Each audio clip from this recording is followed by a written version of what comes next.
Good morning বন্ধুরা।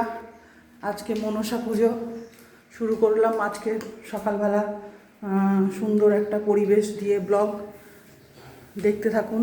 সারাদিনই ছোট ছোট করে ব্লগ ছাড়বো। এই ঠাকুর ঘরে উঠছি, 4টের সময় উঠেছি,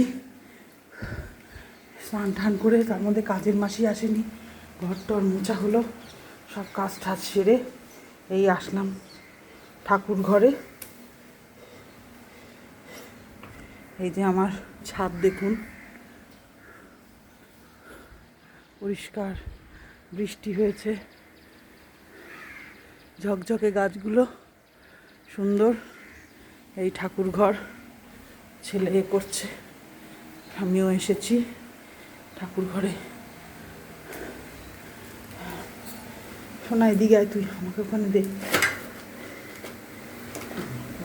হ্যাঁ, এবারে আবার পরে আপনাদের দিচ্ছি। এই শুরু করছি সকালটা, আবার পরে আপনাদের দিচ্ছি ব্লগ।